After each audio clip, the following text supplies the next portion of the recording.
What's up, folks? I know it's a little dark. I'm trying to make. I don't have a lot of time on my hands anymore, so I'm gonna try and get this video out real quick. About to pull in the Whole Foods, get some carnitas. You know you love carnitas and guacamole. So I decided to make a video today because last night I had my first interaction with the police. The whole van life thing. Remember, I sleep in my van. I live in my van. So I had my first interaction with the police. The owner of the company that I work for told me that I could feel free to sleep on the vacant lot that he owns. It's a gravel lot. It's right alongside the mountain. Mira, stupid people. Fucking stupid. And so I slept there the other night when I wanted to get into work early. And because of my whole, I don't know if I told you this, my whole situation with Anytime Fitness, where I woke up and saw a tow-away sign posted. Like, I don't think it was there the night before. I think someone came and posted a sign on a light pole that said, "We will tow your ass away." So I'm kind of afraid to stay at Anytime Fitness. It's also a lot of traffic and very bright, and not really the best place to sleep. I heard somebody like outside my window late at night, like 1 in the morning.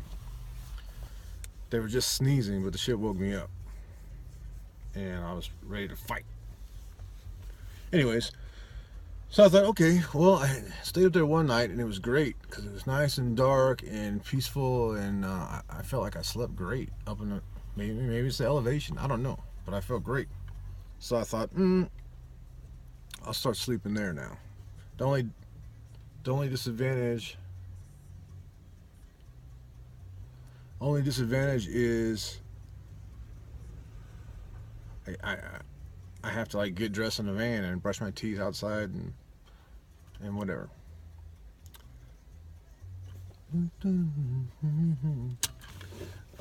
So I decided to go up there last night, and I went up there, and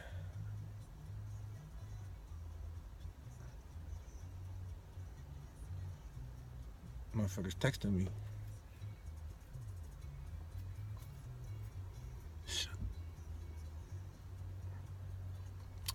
I'm getting distracted, and something else is distracting me. But so I'm up there. I get all my things up. I got my light on. I'm reading my book, which is a funny thing that I should tell you about. I'm reading Yeager, the autobiography about Chuck Yeager, or by Chuck Yeager, which I found at a Goodwill in Tucson, Arizona, and I've been holding on forever. My buddy, who's not a big reader, is not going to get internet or TV in his cabin, so he's like, maybe I should start reading. And I'm like, maybe you should, man. So I thought, I got something for you. And I came in here and I grabbed Yeager and I handed it to him. I go, here, you like this. We're both retired Air Force. General Chuck Yeager obviously was in the Air Force.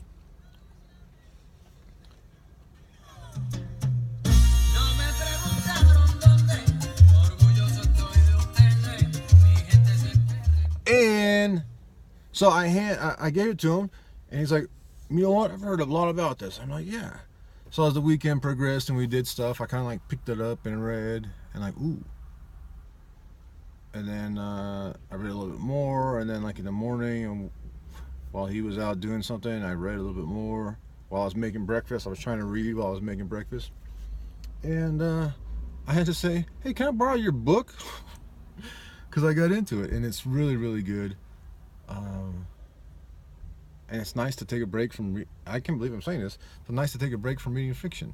Anyways, so I'm reading about General Chuck Yeager in the back here, and I see lights I hear the gravel, a tire's turning on gravel, and I see the lights shining on me, and I'm like, that's a cop.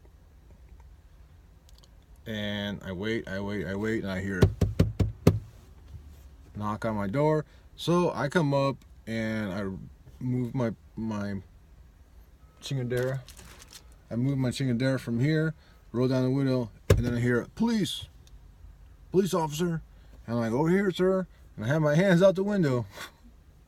Because I know better. I have my hands out the window. He comes over. He's like, what's going on? I'm like, hey, I have permission from the owner. And I told him the owner's name. He's like, well, actually, he doesn't own all of this lot, only that small piece over there. I'm like, oh. And he's like, what's going on here? I go, well, I work there. I work next. I'm pointing to the casino. I'm on the same property. Just a little too far east of it, east of it, I guess, just by like yards, a little too far. And he says, he says, what's going on? I'm like, well, I work there. He goes, oh yeah, what is your position? I'm like, engineer. I tell him, somewhere along the lines, I said, oh, I've been traveling. I retired from the military. You always gotta sneak that in. Retired from the military, and I've just been traveling. And I got this job, and I haven't really found housing. Not that I intend to. I haven't really found housing yet, so I'm just continuing. He's like, oh, were you in? He says, were you in the engineers? And I was like, yeah. I was in the Air Force. That's where I learned heating and air conditioning. That's how I got this job. He's like, oh, I was in the Air Force too, security forces. I'm like, bruh, I worked security forces for 2 years. And I was like, I was a augmentee or backfill because all the cops were going to war. He's like, yeah, that's why I got out. I just got to war. I went to war too many times. I'm like, I bet. He said, well, just let me get your ID and a phone number, and I'll see what I can do. Pretty sure you're not allowed to camp out here. Well, I know not here, but I'll let everyone know not to bother you for the rest of the night. And then I'll investigate, or I'll look further into whether you are allowed to camp here or not. I'm like, all right, give me a heads up, let me know, because I don't want to break the law. He's like, all right, have a good night. You shook my hand. He said, nice to meet you. I'm like, nice to meet you. So, people watching. So that was it. And I'm not going to. I just said I can't camp there. There is the owner owns a couple of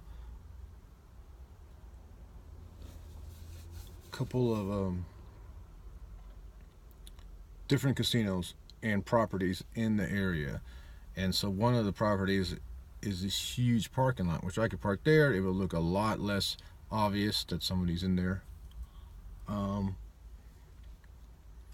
So that's probably my next choice. Obviously, to park in a parking lot of a 24-hour casino, I'll look a lot less like I'm camping, and plus, it'll be on private property, and there shouldn't be any issues. I just liked how dark it was at this spot, and I liked how should I say, I had a place to dump my pee. I'm sorry, but there's no bathroom in this van. I don't know if you noticed. And so what's a man supposed to do when he pees? I could go outside and pee, but when I'm in a place that's a parking lot, it's a public parking lot, I can't do that. So I have to pee in a bottle. In the morning, I have to dump it out. It's kind of gross. I'll admit it. But what are you going to do? I've managed that for, I don't know, almost December will be 2 years. December will be 2 years.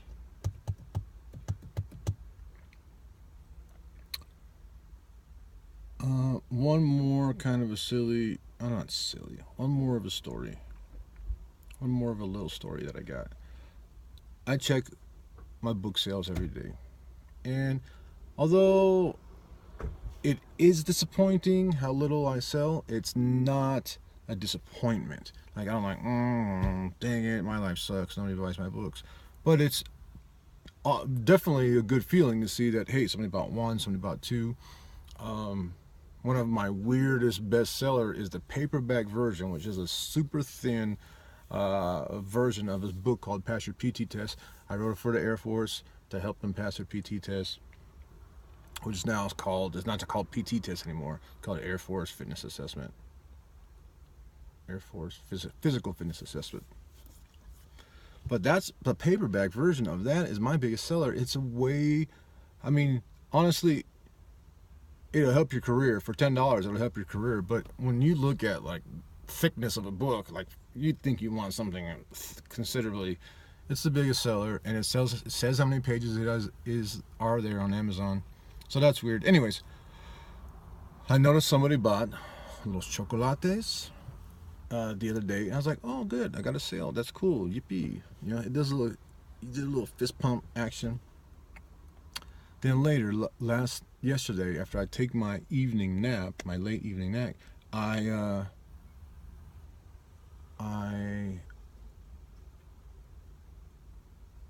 got on Tinder. When I'm bored, I do that. Beep, beep, beep. Flip. No. Lying about her age. Toby Keith hat. No. So I flip through it, and I see this beautiful woman, and of course I'm going to swipe right.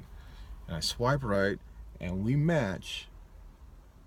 And she messages me right away. Because I'm like, oh, match with a super hot girl. What are my chances? I'm not in a hurry to find out that she's not really into me or something. Or that she's not real. So I just keep scrolling, or maybe even toss my phone down, and then I get a message. And it's from her, and it says, let me see. What does it say? I don't want to lie. I don't want to make shit up.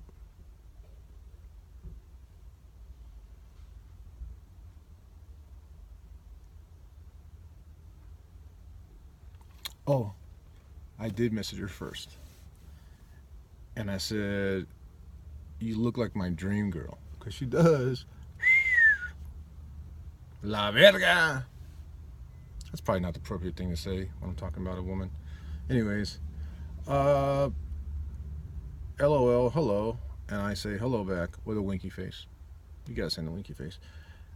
And she says, I actually ordered your book last night on Kindle. Haven't read it yet.